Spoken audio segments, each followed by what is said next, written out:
Hello guys, let's start topic number 2.4, that is nothing but the liquid solution.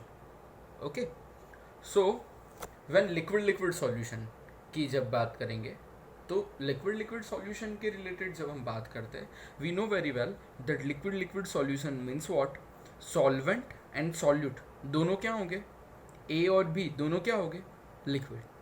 पिछले example में हमने देखा था, कौन सा देखा था, गैस को लिक्विड में डाला था. उसके अगले वाले एग्जाम्पल में क्या किया था, स्टार्ट जहाँ से किया था वहाँ पे सॉलिड को लिक्विड में डाला था. Solid in liquid, gas in liquid, और third topic is that liquid solution. यानी जब लिक्विड को लिक्विड के अंदर मिक्स करते हैं और जो सॉल्यूशन जनरेट होता है उसके रिलेटेड है. तो जब लिक्विड को आप लिक्विड में मिक्स करोगे तब तीन टाइप की पॉसिबिलिटीज आपको दिखेगी. कितनी टाइप की पॉसिबिलिटीज दिखेगी, तीन टाइप की. एक तो first possibility is very clear, that is nothing but the miscible. दूसरा जो होगा वो होगा पार्शियली मिसिबल होगा. मैं आपको एक्सप्लेन कर रहा हूं क्या है ये पार्शियली मिसिबल. और दूसरा होगा इमिसिबल. यानी अगर हम लिक्विड को लिक्विड में डालेंगे तो एक ये हो सकता है कि वो मिसिबल हो जाए. जैसे इसका एग्जांपल हम ले सकते हैं कि वाटर को जैसे ही आप मिल्क में डालो, आपको पता नहीं चलेगा कि इसमें वाटर है कि नहीं है. वाटर और मिल्क दोनों का मिक्सिंग आप करोगे तो वो है मिसिबल लिक्विड. पार्शियली मिसिबल यानी क्या, थोड़ा मिसिबल होता है और थोड़ा नहीं होता है, आधा रह जाता है. और इमिसिबल का मतलब तो बहुत क्लियर है कि मिक्स ही ना हो पाए. जैसे ऑयल और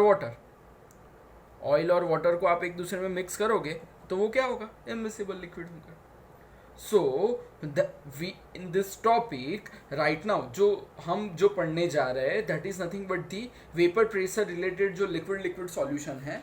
तो अब जो टॉपिक हमारा नेक्स्ट आएगा उसमें हम क्या करेंगे, उसमें हम करेंगे वाटर और मिल्क यानी मिसिबल लिक्विड के रिलेटेड ही डिस्कस करेंगे, वाटर और मिल्क. और दूसरा एग्जांपल आप ये भी ले सकते हो, जो लोग दारू पीते हैं, इथेनॉल और वाटर, ठीक है, अल्कोहल जो पीते हैं, तो अल्कोहल प्लस वाटर जब मिक्स होता है that is nothing but the miscible solution. वो एक दूसरे में मिसिबल हो जाता है. ठीक है, तो अब यहाँ पे मैं आपको जो नेक्स्ट टॉपिक है उसके रिलेटेड थोड़ा है इंट्रोडक्टरी समझाना चाहता हूँ. लाइट से क्या है, हमारे पास क्या है, इथेनॉल प्लस वाटर है. हमारे पास क्या है, ए प्लस बी है, इथेनॉल प्लस वाटर है. जब ये इथेनॉल प्लस वाटर हमारे पास है, हम उसको क्या करेंगे, टेम्परेचर देंगे. जैसे ही इसको हम टेम्परेचर देंगे तो हमको पता है कि हमारे घर में जब भी कोई भी चीज़ को गर्म करते हैं, कोई भी लिक्विड को गर्म करते हैं, तो उसमें से क्या जनरेट होती है, स्टीम जनरेट होती है. यानी ये ए और बी दोनों, एक ये है अल्कोहल, दूसरा है वाटर. जैसे ही ये दोनों को हमने टेम्परेचर दिया, जैसे ही हम उनको टेम्परेचर देते हैं तो टेम्परेचर देने की वजह से उसमें से क्या जनरेट होता है, उसमें से जनरेट होता है स्टीम. यानी क्या, आपकी बुक में वो वर्ड वेपर के फॉर्म में दिया हुआ है. कोई भी लिक्विड वाली चीज़ को आप जैसे ही गर्म करोगे, आप उसको हीटअप करोगे, उसमें से क्या जनरेट होता है, स्टीम जनरेट होता है. और जैसे ही स्टीम जनरेट होता है, स्टीम का पता है, आपने कभी गर्म पानी का जो होता है वो स्टोव पे रख दिया होगा और उसके ऊपर कोई भी एक रख दिया होगा साधन या कुछ भी. जैसे ही उसमें से स्टीम बाहर निकलेगी तो ऊपर वाला जो तपेली के ऊपर जो होगा वो क्या हो जाएगा, वाइब्रेशन स्टार्ट करेगा. क्योंकि रीज़न इज़ वेरी क्लियर कि वो वाइब्रेशन होता है स्टीम की वजह से. ठीक है, तो जैसे ही आप ए और बी यानी A is nothing but the alcohol and B is nothing but the water, जैसे ये चीज़ों को हम गर्म करेंगे तो उसमें से क्या जनरेट होगा, स्टीम जनरेट होगा यानी वेपर होगा. जो भी वेपर होता है वो क्या जनरेट करता है, गैसियस चीज़ क्या जनरेट करती है, प्रेशर. तो वो प्रेशर को हम बोलेंगे पीए और पीबी. ठीक है, so let's go on to the vapour pressure of liquid solution. Let's start the next topic, that is nothing but the vapor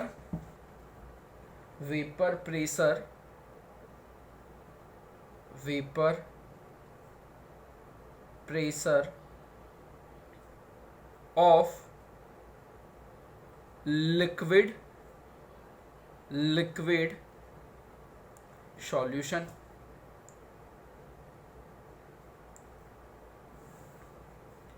चलो अब हमारे पास क्या है, vapour pressure of liquid solution पढ़ना है। तो ऑलरेडी वी हैव डिस्कस, हम क्या लेंगे यहाँ पे, ए क्या लेंगे, अल्कोहल लेंगे, और बी क्या लेंगे, वाटर लेंगे। जैसे ही अल्कोहल लेंगे और वाटर लेंगे, जैसे ही इसको हीटअप करेंगे तो क्या जनरेट होगा, प्रेशर जनरेट होगा, that is nothing but the P है। और इसको भी जैसे हम गर्म करेंगे तो यहाँ पे प्रेशर क्या होगा, पी भी जनरेट होगा। सो एक फ्रेंच साइंस केमिस्ट करके था, कौन सा था, फ्रेंच केमिस्ट जिसका नाम था राउल्ट। क्या नाम था उसका, RAOULT, राउल्ट, जिसने 1886 में ये वेपर प्रेशर और लिक्विड सॉल्यूशन के रिलेटेड स्टडी किया। और ये स्टडी करते हुए उसको पता चला, क्या पता चला, कि जो PA है, PA is nothing but the pressure exerted the vapour by water and alcohol both. जब जो PA है वो PA is nothing but the which proportion, PA is proportional to XA। उसने क्या फाइंड किया कि जो PA है it's proportional to XA। XA यानी क्या, अल्कोहल का जो मोल फ्रैक्शन है वो उसके प्रोपोर्शनलिटी में होता है, that he has found out. तो जैसे ही प्रोपोर्शनलिटी आप निकालोगे तो क्या आएगा, PA इज इक्वल टू क्या आएगा, नया टर्म जो आएगा PA0 XA। अब यहाँ पे वेर PA0 का मतलब क्या, PA0 का मतलब पार्शियल प्रेशर, बहुत इंपॉर्टेंट है, ध्यान से समझना, partial pressure of pure component. यानी यहां पे जो PA0 है, सिर्फ अल्कोहल को हम गर्म करेंगे और जो प्रेशर जनरेट होगा that is nothing but the partial pressure. सिर्फ अल्कोहल की बात कर रहा हूं, वाटर की बात ही नहीं कर रहा हूं, सिर्फ ए की बात कर रहा हूं। जब अल्कोहल को गर्म करोगे और प्रेशर जनरेट होगा उसको बोलेंगे partial pressure of pure component यानी क्या, अल्कोहल। और XA तो हमको पता है, XA is what, mole fraction. ठीक है, वैसे वाटर के रिलेटेड अगर बात करें तो क्या हमको नेक्स्ट चीज पता चलेगी कि अगर आप पी भी लो तो PB is proportional to XB। ठीक है, सो फाइनली क्या आएगा, PB is equal to PB0 XB, where PB0 का मतलब क्या होगा, PB0 का मतलब क्या होगा, partial pressure of pure component यहां पे कौन सा होगा, यहां पे सिर्फ वाटर का प्रेशर होगा। सिर्फ किसका प्रेशर होगा, वाटर का, और किसी का प्रेशर नहीं लेना है, सिर्फ वाटर का ही प्रेशर यहाँ पे तो कंसिडरेशन में आएगा। PA0 में सिर्फ अल्कोहल आएगा और PB0 में सिर्फ पार्शियल प्रेशर ऑफ वाटर आएगा।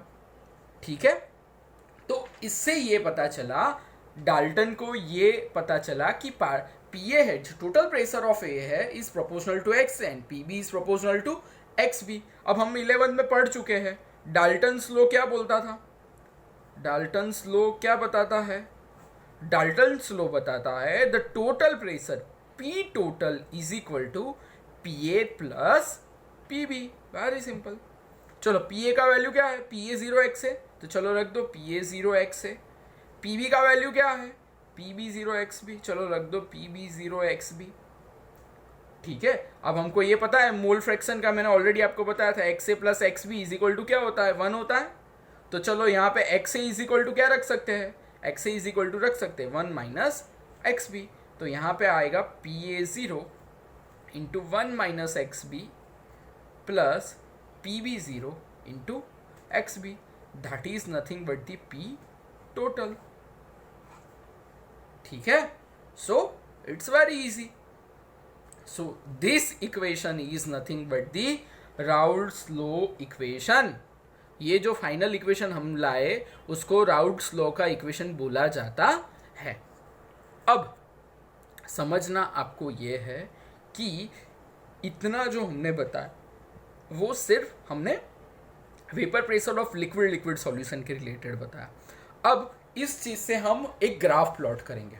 किससे प्लॉट करेंगे? ये चीज जो हमने अभी पढ़ी उससे हम एक ग्राफ प्लॉट करेंगे। देखना, इट्स वेरी इजी, आपको सिर्फ समझना है कि कैसे ग्राफ बनाना है, ठीक है। और ये ग्राफ जब तक आप ड्रॉ नहीं करोगे तब तक राउल्ट्स लॉ खत्म नहीं होगा, फिर उसके कंक्लूजन भी लिखना है, लेकिन पहले ग्राफ ड्रॉ करते हैं।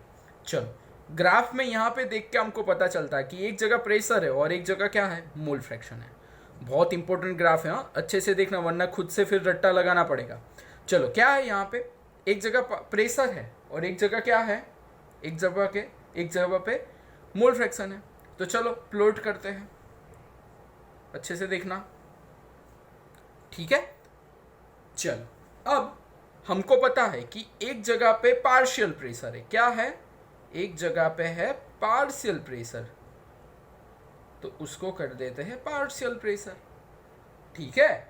नाउ एक जगह पे क्या है, एक जगह पे दूसरी जगह क्या है, मोल फ्रैक्शन है, तो दूसरी जगह पे रख देते हैं मोल फ्रैक्शन, ठीक है। नाउ ये लाइन को भी ऐसे खींच लेते हैं। चलो, अब ग्राफ का सही मजा है, देखना। अब हमको पता है कि जब XA इज इक्वल टू 1 होगा, जब XA इज इक्वल टू ये 1 होगा तो XB क्या होगा, 0 होगा। तो यहां पे लिखते हैं XB इज इक्वल टू क्या होगा, 0 होगा।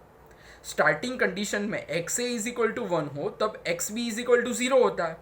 जैसे जैसे फॉरवर्ड जाते जाओगे XA की वैल्यू क्या होगी, 1 से क्या हो जाएगी, 0 हो जाएगी, और XB की वैल्यू 0 से क्या हो जाएगी, 1 हो जाएगी। समझ में आ रहा है? इसलिए मैंने ये लाइन खींची थी। स्टार्टिंग में XA की वैल्यू क्या है, 1 है, XB की वैल्यू क्या है, 0 है। धीरे धीरे ये XA की वैल्यू 1 से क्या होती है, 0, और XB की वैल्यू 0 से क्या होती है, 1। समझ में आ रहा है? It's very easy. नाउ जैसे जैसे आप XA से XB की तरफ जाओगे, जैसे जैसे आप XA से XB की तरफ जाओगे तो क्या होगा, XA से आप XB की तरफ जाओगे तो क्या होगा, धीरे धीरे आप XA इज इक्वल टू 1 है और XB इज इक्वल टू यहाँ पे 1 हो रहा है, यानी पहले XA 1 था और यहाँ पे आते XA 0 हो जाएगा। तो जैसे ही वो हो जाएगा तो जब XB 1 हो रहा है तो कौन सा प्रेशर बढ़ रहा है, जो चीज़ बढ़ रही है वो ही प्रेशर बढ़ रहा है। फिर से समझो, मैं क्या बता रहा हूँ, यहाँ पे XA 1 है, XA 1 है, 1 से क्या हो रहा है, 0, यानी कम हो रहा है, और यहाँ पे XB देखो 0 से क्या हो रहा है, 1 हो रहा है। जो बढ़ रहा है 0 से 1 हो रहा है उसका ही प्रेशर जनरेट होगा, तो उसका प्रेशर जनरेट होगा कुछ इस तरह जनरेट होगा, ठीक है। तो वो प्रेशर को हम लिखते हैं PB is equal to PB0 XB, ठीक है। जो हमने यहाँ पे एक्सप्लेन किया था, देखो PB is equal to PB0 XB, तो आपको यहाँ पे लिखना है PB is equal to PB0 XB। अब यहाँ पे देखो, यहाँ पे XA क्या है, XA 0 है, XA 0 से क्या हो रहा है, XA 1 हो रहा है, 0 से 1 हो रहा है, यानी A का प्रेशर यहाँ से आते आते बढ़ रहा है, यहाँ से 0 से 1 हो रहा है, यानी यहाँ से 0 से 1 होने का मतलब A का प्रेशर बढ़ रहा है। A का प्रेशर अगर बढ़ रहा है तो आप ये लिख सकते हो कि A का प्रेशर बढ़ना यानी क्या होना, PA is equal to PA0 XA। ये PB वाला है और ये PA वाला है, क्योंकि यहाँ से 0 से 1 हुआ। अब ये दो लाइन को अगर आपने ज्वाइंट कर लिया, अगर ये लाइन दोनों को आपने, ये दो पॉइंट को आपने ज्वाइंट कर लिया तो P टोटल हो जाएगा, P total is equal to PA plus PB। खत्म, बस। It's very easy. अगर आपको समझ में नहीं आया है तो वापस वीडियो रिवर्स करके देखना, ये बहुत इंपॉर्टेंट क्वेश्चन है। हेनरीज लॉ, राउल्ट्स लॉ, दो में से एक लॉ कंपलसरी आता है एग्जाम में। अगर आपको अच्छे से नहीं आया तो मार्क्स काट लेंगे वो। और ये टेक्निकल टर्म्स बहुत इंपॉर्टेंट है, यानी ये ग्राफ बहुत अच्छे से समझ में आना चाहिए। मैंने अच्छे से एक्सप्लेन किया, अगर फिर भी समझ में नहीं आता अगेन आप एक बार रिपीट कर लेना, ठीक है, रिवर्स करके, तो आपको अच्छे से समझ में कंप्लीटली आ जाएगा। चलो अब आगे जाते हैं। अब आगे जाते जाते हमको ये पता चलेगा कि राउल्ट ने ये सारा देख के कौन कौन से कंक्लूजन किए थे. So let's go on to the conclusion of the Raoult's law. चलो अब हम पढ़ते हैं राउल्ट्स ने क्या क्या कंक्लूजन निकाले थे. तो राउल्ट्स ने 3 कंक्लूजन इससे निकाले थे. First conclusion is that total जो वेपर प्रेशर होता है, टोटल वेपर प्रेशर यानी पी टोटल जो हुआ था ना, जो पी टोटल जो हुआ that is nothing but the total जो प्रेशर वेपर प्रेशर जो हुआ वो आप कोई भी मोल फ्रैक्शन ऑफ एनी कंपोनेंट के साथ आप बता सकते हो. क्यों? यहां पे जब x से 1 होता है तो x भी तो 0 है, कोई मतलब ही नहीं है. जब x से 0 होता है तो x भी तो 1 है. ठीक है, तो कोई भी एक कंपोनेंट से आप टोटल वेपर प्रेशर फाइंड कर सकते हो. That is the first conclusion. Second conclusion जो उसने बताया, सेकेंड कंक्लूजन उसने ये बताया कि टोटल वेपर प्रेशर जो होता है, टोटल वेपर प्रेशर जो होता है that is nothing but the varies linearly with mole fraction of different component. यानी जो जो कंपोनेंट होंगे उसके हिसाब से वो वेरीज करता है. क्यों? जो टोटल वेपर प्रेशर है, टोटल वेपर प्रेशर है वो वेरी करता है. देखो स्ट्रेट लाइन ही है, ठीक है, वो लिनियरली आगे बढ़ेगा. तो that is the second conclusion. And third conclusion अगर बताए तो depending upon the vapour pressure, उसने थर्ड क्या बताया था कि depending on vapour pressure of pure component, दो कंपोनेंट थे 1 and 2, दो कंपोनेंट थे. सो ये दो कंपोनेंट का वेपर प्रेशर का अगर आप डिपेंड करो तो टोटल वेपर प्रेशर, पहले मैं लिख लेता हूं फिर आपको एक्सप्लेन कर रहा हूं. Total vapour pressure over the solution decreases or increases with mole fraction of 1 and 2. मैं एक्सप्लेन कर रहा हूं अच्छे से, रुकना. मोल फ्रैक्शन ऑफ 1 and 2. अब देखना यहां पे क्या हो रहा है. डिपेंडिंग ऑन वेपर प्रेशर, हमने वेपर प्रेशर पे डिपेंड किया और किसके? Pure component of 1 and 2. Pure component जो हमने 1 और 2 अल्कोहल और वाटर लिए थे. द टोटल वेपर प्रेशर यानी जो पी टोटल हमको टोटल मिला, जो पी टोटल है ओवर द सॉल्यूशन डिक्रीजेस. देखो यहाँ पे क्या है, 1 से 0 हो रहा है, 1 से 0 हो रहा है, यानी धीरे धीरे ऊपर चढ़ रहा है, धीरे ऊपर चढ़ रहा है. और लास्ट में इंक्रीज डिक्रीज जो है वो मोल फ्रैक्शन के ऊपर बहुत डिपेंड करता है. सो डिक्रीजेस और increasing with respect to mole fraction of 1 and 2. So आपको ये 3 कंक्लूजन अच्छे से लिखने हैं. और एक पॉइंट भी बाकी है. राउल्ट लॉ यहां से स्टार्ट होता है. देखना वेपर प्रेशर ऑफ, कभी कभी क्वेश्चन ये पूछा जाता है कि vapour pressure of liquid solution. अगर लिक्विड सॉल्यूशन का मतलब ही राउल्ट्स लॉ. अगर आपको पूछा जाता है वेपर प्रेशर ऑफ क्या,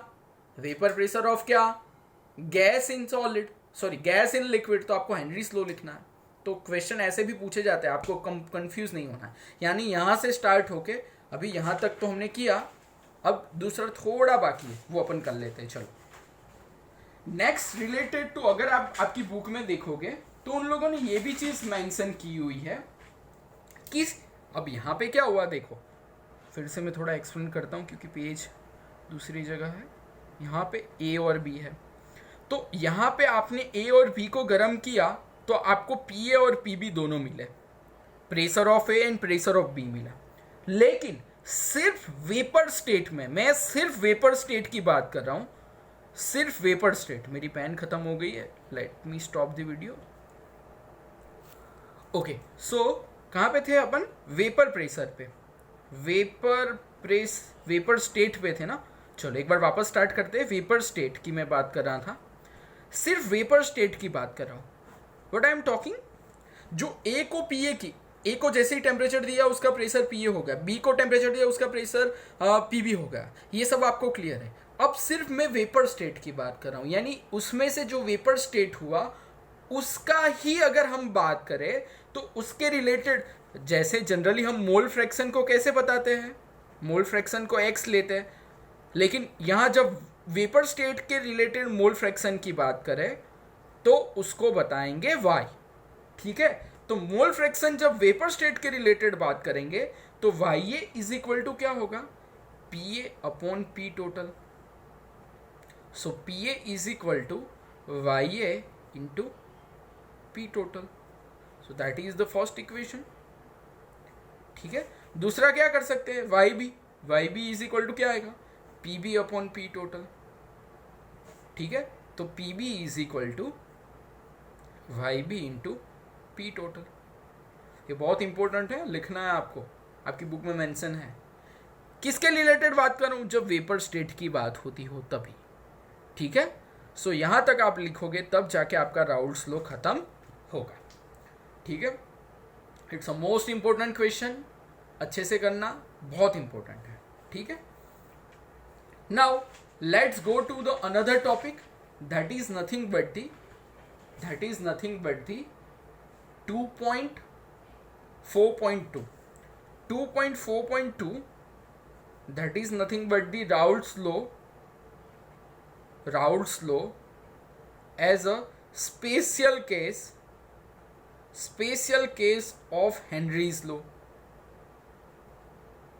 तो इसके रिलेटेड यही हमने जो ऑलरेडी हेनरीज लॉ और राउल्ट्स लॉ में जो पढ़ा हुआ है उसके दोनों को एक बार रिलेट किया है। यह टॉपिक आप खुद भी पढ़ लोगे, आपको समझ में आ जाएगा, सिर्फ 4-5 लाइंस का है, आप पढ़ लेना। और जो 2.4.3 टॉपिक है वो टॉपिक मैं आपको एकेडमी पे एक्सप्लेन करूँगा। कहाँ पे एक्सप्लेन करूँगा, एकेडमी पे। अभी यहाँ पे एक्सप्लेन नहीं कर रहा हूँ because it's not that much easy to explain, क्योंकि मुझे साइमल्टेनियसली दोनों पेपर चाहिए और ये सब इसके अंदर अभी पॉसिबिलिटी नहीं है। तो एक टॉपिक हमने अभी स्किप किया हुआ है, टिक मार्केट, जैसे 2.4.3 जो आपकी बुक का है वो अभी हम नहीं कर रहे हैं। ठीक है, वो उस टाइम पे करेंगे, ओके, जब एकेडमी स्टार्ट होगी तब। Now let's start 2.5, that is the most important question, the most. आपको ऐसा लगे सर आप सभी इंपॉर्टेंट बता रहे हो, क्या करने का, तो ये चैप्टर में से 9 मार्क का आता है तो कुछ ना कुछ पूछा ही जाएगा, ध्यान रखना। ओके, चलो let's start the topic number 2.5 that is nothing but the ideal and non ideal solution. तो मोस्ट इंपॉर्टेंट क्वेश्चन, हाँ अच्छे से करना, ideal solution and non ideal solution. Okay, चलो तो अगर हम बात करें कि आइडियल सॉल्यूशन के बारे में तो let's write it. Ideal solution के पहले रिलेटेड बात करते हैं, फिर नॉन आइडियल सॉल्यूशन के रिलेटेड बात करेंगे। चलो नाउ अगर आप आइडियल सॉल्यूशन के रिलेटेड बात कर रहे हो तो आइडियल सॉल्यूशन का फर्स्ट डेफिनेशन है the solution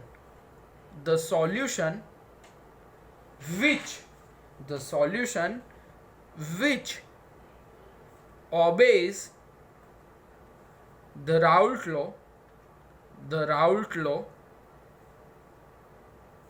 is called as ideal solution। जो राउल्ट्स लॉ को मानता है, जो राउल्ट्स लॉ को अच्छी तरह बिहेव करता है, उसी हिसाब से चलता है, उसको आइडियल सॉल्यूशन बोला जाता है। ठीक है, दूसरा हमने देखा हुआ था कि ए और बी, ए क्या लिया था हमने, अल्कोहल लिया था, और बी क्या लिया था, वाटर लिया था। तो अल्कोहल यानी ए और ए, जब अल्कोहल के अंदर के जो मोलिक्यूल्स होते हैं और अल्कोहल के अंदर जो क्या होता है, फोर्सेस ऑफ अट्रैक्शन, अल्कोहल के अंदर जो फोर्सेस ऑफ अट्रैक्शन होते हैं वो क्या होंगे, अल्कोहल की अगर बात करें तो ए होंगे, अगर बी की वाटर की बात करूं तो उसके फोर्सेस ऑफ अट्रैक्शन कौन से होंगे, बी भी होंगे। जब अल्कोहल अकेला है तब उसके फोर्सेस ऑफ अट्रैक्शन ए है, जब बी अकेला है तब उसके फोर्सेस ऑफ अट्रैक्शन बी भी है। जब ये दोनों को मिक्स करोगे ए और बी को तो क्या होगे, उसके फोर्सेस ऑफ अट्रैक्शन ए भी होंगे, उसके फोर्सेस ऑफ अट्रैक्शन क्या होंगे, ए भी होंगे। यानी जब ए की बात करते हैं अल्कोहल की तो उसके फोर्सेस ऑफ अट्रैक्शन ए है, बी की बात करते हैं तो उसके फोर्सेस ऑफ अट्रैक्शन बी है, और जब ये दोनों को मिक्स करेंगे तो ए भी है। आइडियल सॉल्यूशन की अगर हम बात करें तो इन आइडियल सॉल्यूशन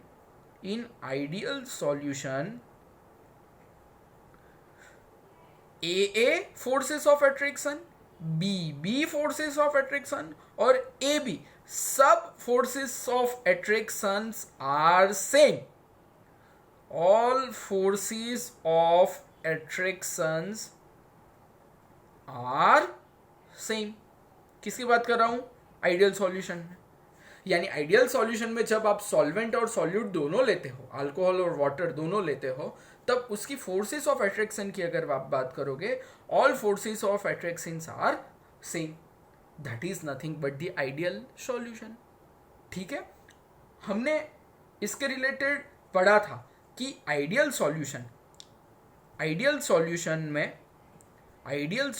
में no exothermic reaction, no endothermic reaction, यानी हीट बाहर भी नहीं निकलेगी, हीट अब्सॉर्ब भी नहीं होगी। So enthalpy change delta H maximum is equal to 0। क्यों 0 होगा? नई हीट बाहर निकल रही, नई हीट अंदर आ रही, तो एंथैल्पी चेंज क्या आएगा? 0 आएगा। और दूसरा, यहाँ पे वॉल्यूम भी चेंज नहीं होगा। सो वॉल्यूम भी अगर उसका चेंज नहीं होगा, सो डेल्टा मैक्सिमम वॉल्यूम जो होगा वही रहेगा, वो भी क्या रहेगा? 0 रहेगा। समझ में आ रहा है? So this is nothing but the ideal solution. ठीक है, चलो अब उसके एग्जाम्पल बात करते हैं। चलो इतनी थोड़ी जगह हम लिख लेते हैं, एग्जाम्पल बात करते हैं। तो सेम बिरादरी वाले लोग को हम आइडियल सॉल्यूशन बोलेंगे। मजाक में बोल रहा हूं, लेकिन कैसे इसको याद रखना है? सेम बिरादरी वाले यानी क्या? सेम फंक्शनल ग्रुप वाले। सेम फंक्शनल ग्रुप, जैसे मैं बात करूं हेक्सेन, तो हेक्सेन में क्या आता है? अल्केन फैमिली, और आता है हेप्टेन। तो ये सारे कौन सी? ए एन ई याद करो 11th वाला। ए एन ई क्या आता है? अल्केन फैमिली वाले है। तो ये सारे सेम फंक्शनल ग्रुप है, दोनों के फंक्शनल ग्रुप सेम है, तो उसको हम आइडियल सॉल्यूशन बता सकते हैं। फिर हम लेते हैं मिथाइल अल्कोहल और इथाइल अल्कोहल। ये दोनों है क्या? ये है क्या? ऑल आर अल्कोहल, सब दारू है, दोनों दारू वाले फैमिली के हैं। कोई वाइन हो सकता है, कोई विस्की हो सकता है। ठीक है, so that are nothing but the alcohol. तो उसको भी हम क्या बोल सकते हैं? अल्कोहल ही बोल सकते हैं। यानी वो अल्कोहल को हम क्या बोलेंगे? आइडियल सॉल्यूशन बोलेंगे। ठीक है, नेक्स्ट एग्जांपल लेते हैं टोल्यूइन, और you can say benzene also, you can say, because these are the organic solvents. So benzene and toluene, these are also, benzene और टोल्यूइन दोनों क्या है? ऑर्गेनिक कंपाउंड है। क्या है? दोनों ऑर्गेनिक कंपाउंड है।